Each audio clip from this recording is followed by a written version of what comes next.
Congratulations to you on signing with AEW. It's good to see you on weekly TV. I know it was Thursdays for a while, but now we're gonna see you on a different night of the week, and you have a big match coming up. So tell me about your thoughts and plans for AEW Dynasty.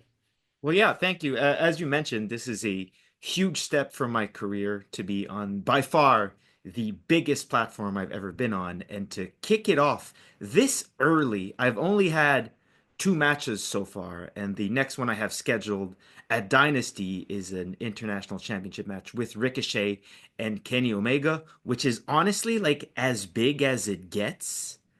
Uh, it feels like it's all happening extremely fast, but in a way, I feel very comfortable and at home in AEW. I mean, I've already wrestled, been in the ring, been in locker rooms with almost the entire roster, and I've wrestled Kenny Omega before. In PWG in 2015, and that was a match that absolutely changed my career, its direction, just working with someone like Kenny and seeing how his brain operates and how he works and how he goes about matches. And then eventually I went on to DDT and kind of got a much closer look on how he became the wrestler that he is. So, I mean, that's a rematch that I've been chasing for Mhm. 10 years. And then you throw in Ricochet into the mix, who is one of the most talented wrestlers in the world, certainly one of the most influential high flyers of the last decade. Now, as a person, as a human being, his behavior I cannot speak on, but I'm still extremely excited for Dynasty and that three-way for the international championship. We'll talk about both of them individually, but I'll go to Kenny first because, as you mentioned, like you faced him in PWG. As far as I know, that's the only match. So it's fair to say this is a very highly anticipated rematch, not only by fans, but by yourself, and I would assume him too. Uh, Talk to me about just getting a chance not only to renew that, but it very much feels like PWG is kind of in the DNA of AEW. You know, you think of like Kenny, the Bucks, you. There's a bunch of other names that have kind of worked in both places. You even look at a guy like Excalibur, who's made a regular name for himself in AEW. Uh, what's it kind of look like getting a chance to spotlight, that era of wrestling or maybe that style of wrestling and bring it to a higher platform like AEW?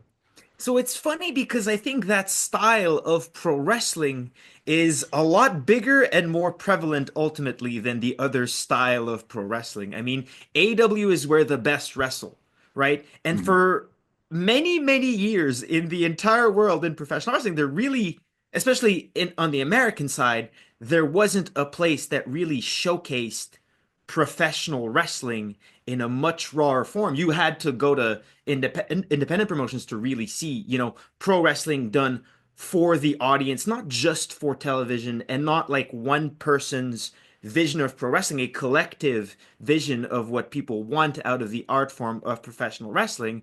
And PWG was at the front of that in the US for many, many years. And then AEW finally brought that to a much bigger audience.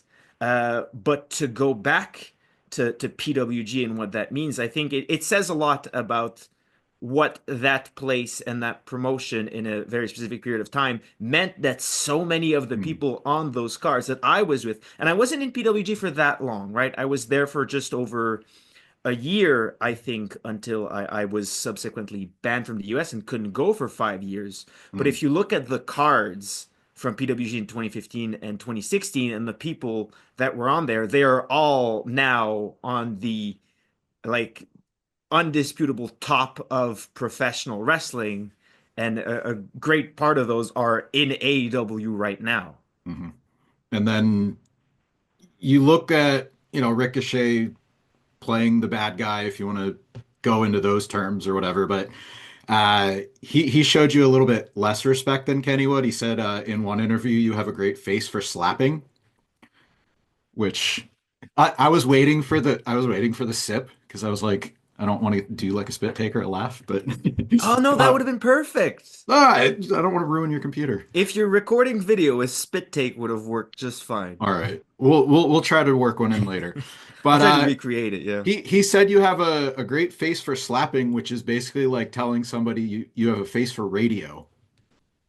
I mean, he's not wrong. Evidently, I can't be the judge of that, but a lot of people have attempted successfully and unsuccessfully to slap me in the face.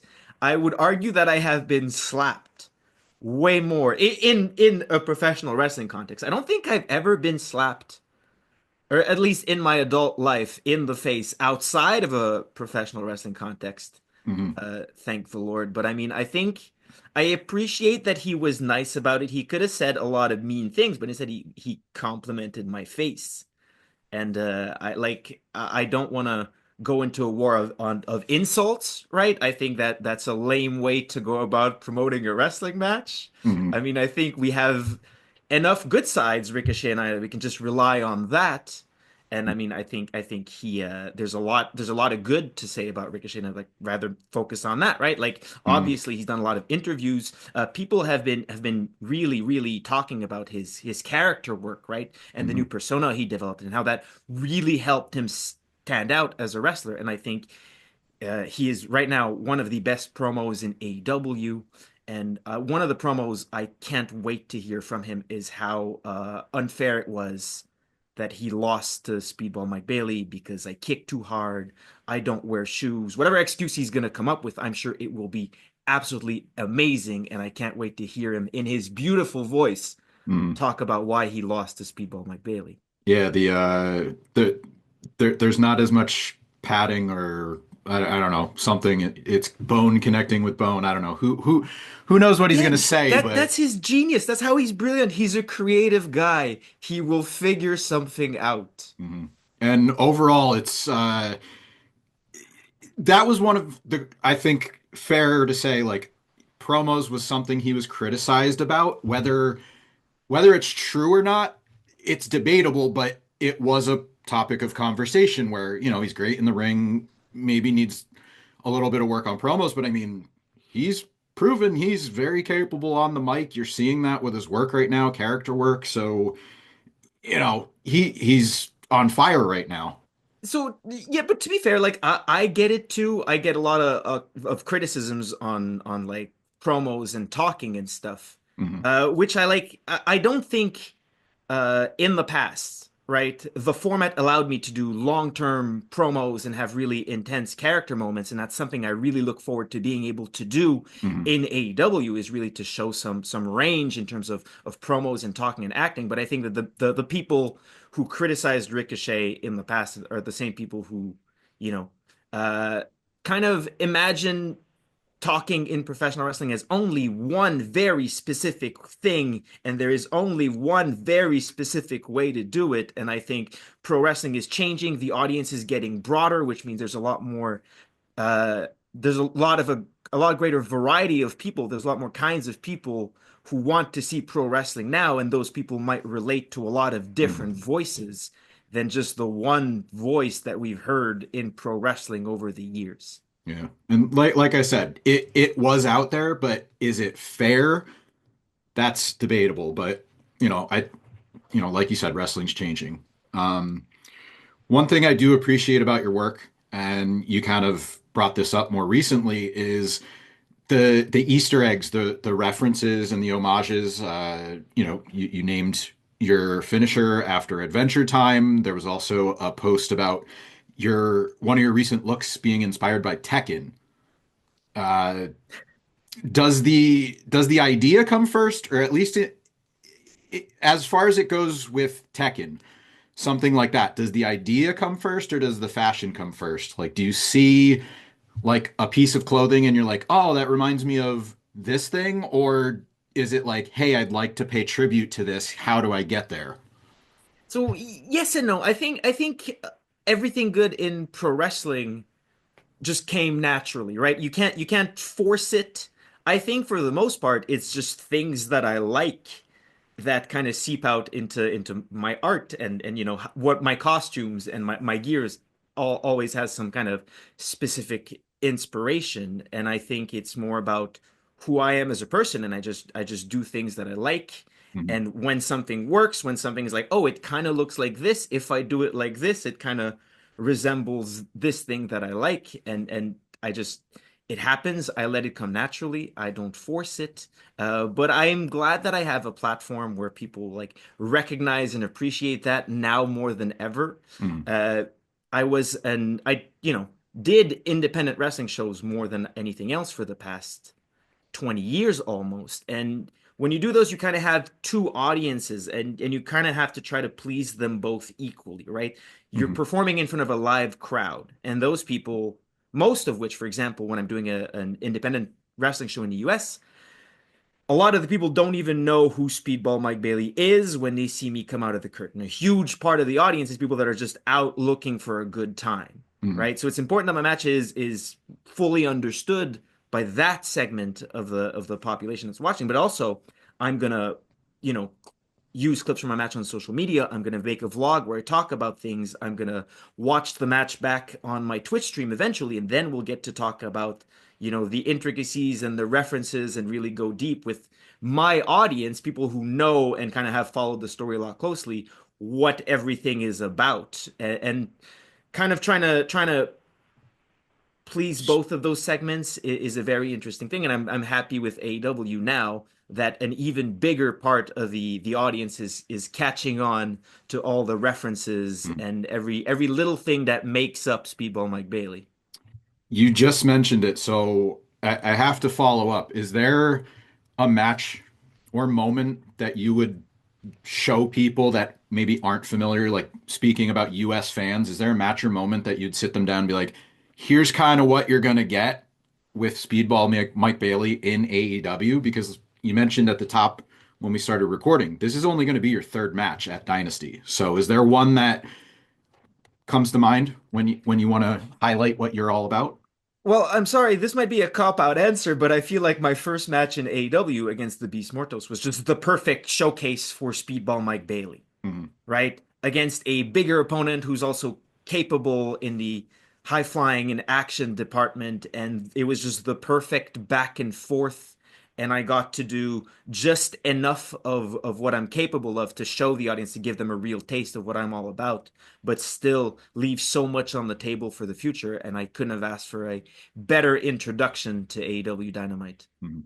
I will give you proper credit for that. I think a cop out would have been if you said my next match is my best match. So we'll give you credit. And I will wrap up on this. I don't really like Mount Rushmore questions, but I have to do it in this case. Your Mount Rushmore of pro wrestling mullets. Okay, so And Eddie Guerrero, definitely number one. Not only because it was a great mullet, but because he made it work super well. Um, Crush, I think. it's So his mullet was not particularly stylish, right? Eddie Guerrero's kind of transcends time. His mullet, if you wore it now, you would be like, man has a great hair. Crush, you know what year it was from. Like there is no mistaking that this is the perfect like early 90s late 80s mullet, and Mhm. it completely embodies that. Ricky Morton also has one of the most iconic mullets of all time. It's the color and also the timelessness, the fact that he has kept that mullet He still going for has all it. those years. He's still rocking it and it still looks fantastic. He had so what's even more amazing is that he hasn't like lost his hair at all. It's still Hmm. a great head of hair and an even better mullet on top. And then so underrated, but Hiroshi Hase, I think, Mm. has one of the low-key best mullets of all time. Especially when it comes to like the mullets of Japanese pro wrestling, he really Hmm. is number one. I was hoping that like Crush was the one on my mind, so I'm glad you mentioned it because I did a little fist pump celebration. But AEW Dynasty is this weekend, big event. I believe it's a home game for you if you want to look at it like that. You live in the area, so I'm looking forward to being there live. It's been a while since I got to do an AEW live event, so it's going to be a fun weekend. Anything else you want to plug or promote about Amazing. I will see you Dynasty? there.